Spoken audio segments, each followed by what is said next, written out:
Morning students, आज का हमारा चैप्टर है chapter number 5 NCERT acid basis and salts.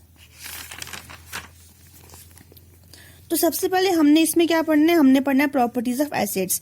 तो एसिड्स की क्या प्रॉपर्टीज है, एसिड्स की क्या खासियतें हैं, क्या होते हैं acids. Acids are sour in taste, they turn red litmus blue.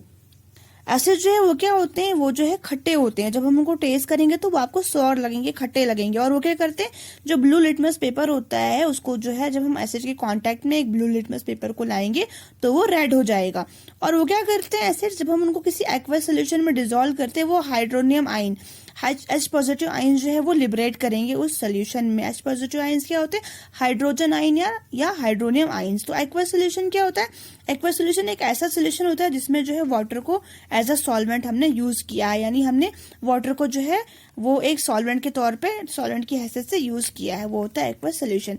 तो उसके बाद जैसे एग्जांपल स्ट्रॉन्ग एसिड्स, जैसे हमारा हाइड्रोक्लोरिक एसिड HCl है, सल्फ्यूरिक एसिड H2SO4, या हमारे वीक एसिड है, एसिटिक एसिड है CH3COOH है, ऑक्सैलिक एसिड है, सिट्रिक एसिड है। सिट्रिक एसिड जो हमारा सिट्रस फ्रूट्स में होता है, लेमन में होता है, ऑरेंज में होता है, या किसी बाकी जितने भी सिट्रस फ्रूट्स होते हैं उनमें सिट्रिक एसिड होता है। तो क्या है, जो हमारे स्ट्रॉन्ग एसिड्स है, ये एसिड्स क्या है, ये हम एडिबल नहीं है, इन्हें हम खा नहीं सकते हैं, यानी अगर हम इन्हें खाएंगे तो ये हमारा स्टोमक को बर्न कर सकते हैं। लेकिन जो वीक एसिड्स है, जो हमारे लिटमस सिट्रस एसिड्स है, जो हमारे फ्रूट्स वगैरह में, वेजिटेबल्स में पाए जाते हैं, टमाटो वगैरह में जो होते हैं, लेमन में, ऑरेंज में, तो ये जो है वीक एसिड जो है वो एडिबल होते हैं। लेकिन जो स्ट्रॉन्ग एसिड्स है वो एडिबल नहीं होते हैं।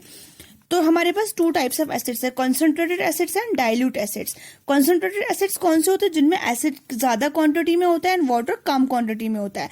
सिमिलरली डाइल्यूट एसिड इसका अपोजिट है, उसमें एसिड लेस क्वांटिटी में होता है एंड वाटर मोर क्वांटिटी में। अब हम कॉन्सेंट्रेटेड एसिड को क्यों डाइल्यूट करते हैं, हम उसको इसलिए डाइल्यूट करते हैं बिकॉज कॉन्सेंट्रेटेड एसिड जो है वो ज्यादा विग्रस होता है, वो फायर कैच कर सकता है, हमें बर्न कर सकता है। इसलिए हम उसको जब भी यूज करते हैं किसी केमिकल रिएक्शन के लिए, किसी लेबोरेटरी में, तो हम क्या करते हैं, उसको डाइल्यूट करते हैं। डाइल्यूट करने के लिए हम क्या करते हैं, किसी भी एसिड में हम वाटर ऐड करते हैं। प्रॉपर्टीज ऑफ बेसिस, बेसिस क्या होते हैं, वो बिटर होते हैं, कड़वे होते हैं टेस्ट में, वो रेड लिटमस को ब्लू में टर्न करते हैं। और वो क्या करते हैं, वो जब एक्वस सोल्यूशन में डिसॉल्व होकर वो hydroxyl ion OH negative ion जो है लिबरेट करते हैं, और वो सोपी इन टच होते हैं। मतलब उनका जब हम सोप को टच करते हैं स्लिप जैसा होता है ना, तो इनका भी वही सेम होता है। जैसे स्ट्रॉन्ग बेसिस है हमारा sodium hydroxide, potassium hydroxide, and weak bases है हमारी एमोनियम हाइड्रोक्साइड। एल्कली क्या होता है, ये एक ऐसे बेसिस होते हैं जो क्या वाटर में सॉल्युबल होते हैं। हर एक बेस जो है वाटर में सॉल्युबल नहीं होती है, लेकिन वो वाली बेसिस जो वाटर में सॉल्युबल होती है उनको पर्टिकुलरली एल्कली बोलते हैं। जैसे कि सोडियम हाइड्रोक्साइड है, पोटेशियम हाइड्रोक्साइड है, कैल्शियम हाइड्रोक्साइड है, ये सब क्या है, ये सब एल्कली है।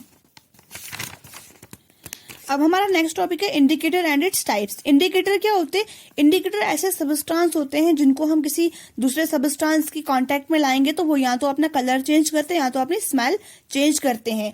तो इसलिए फॉर एग्जांपल कोई सबस्टांस एक्स है, अगर हम इसे किसी दूसरे सबस्टांस के कांटेक्ट में लाएंगे, अगर वो एसिड होगा तो उसी हिसाब से अपनी प्रॉपर्टी चेंज करेगा। अगर ये किसी एसिड के कांटेक्ट में आएगा तो अपनी प्रॉपर्टी चेंज करेगा, अगर किसी बेस के कांटेक्ट में आएगा तो उसी हिसाब से अपनी प्रॉपर्टी चेंज करेगा।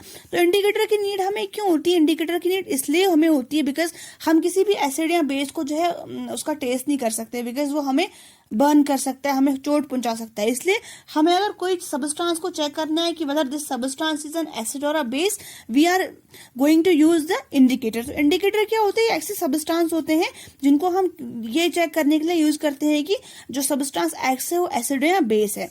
तो इसकी तीन टाइप्स है, जैसे कि नेचुरल इंडिकेटर जो नेचुरली प्लांट्स एंड एनिमल्स में पाए जाते हैं, जैसे कि लिटमस है, टर्मरिक है। लिटमस अगर हम एसिड के कांटेक्ट में आएगा तो रेड हो जाएगा, बेस के कांटेक्ट में आएगा ब्लू हो जाएगा। सिमिलरली टर्मरिक अगर एसिड के कांटेक्ट में आएगा तो येलो हो जाएगा, येलो ही रहेगा, और अगर बेस के कांटेक्ट में आएगा तो रेड हो जाएगा। तो दूसरा टाइप हमारा सिंथेटिक इंडिकेटर, जिनको हम फैक्ट्रीज में, जिनको हम लेबोरेटरीज में जो है खुद प्रिपेयर करते हैं।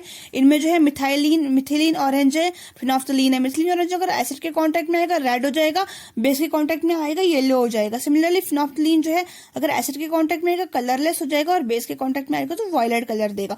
ऑल फैक्ट्री इंडिकेटर ऐसे इंडिकेटर होते हैं जिनको जो अपनी ऑर्डर जो है, अपनी स्मेल जो है वो किसी भी एसिड या बेस में जो है वो डिफरेंट उनकी होती है। जैसे कि वनीला एसेंस है जो हम यूज करते हैं फ्लेवरिंग के लिए, क्लो ऑयल जो लौंग का तेल है, ये क्या है, ये ऑल्फैक्टरी इंडिकेटर है। इस तरह से अगर एसिड के कांटेक्ट में वनीला एसेंस आएगा तो इसकी स्मेल इंक्रीज हो जाएगी, और अगर बेस के कांटेक्ट में आएगा तो ये स्मेल लेस हो जाएगा, इसकी कोई स्मेल नहीं होगी। सिमिलरली लौंग का तेल जब एसिड के कांटेक्ट में आएगा तो उसकी स्मेल इंक्रीज हो जाएगी, और बेस के कांटेक्ट में आएगा तो उसकी स्मेल डिक्रीज हो जाएगी। Thank you.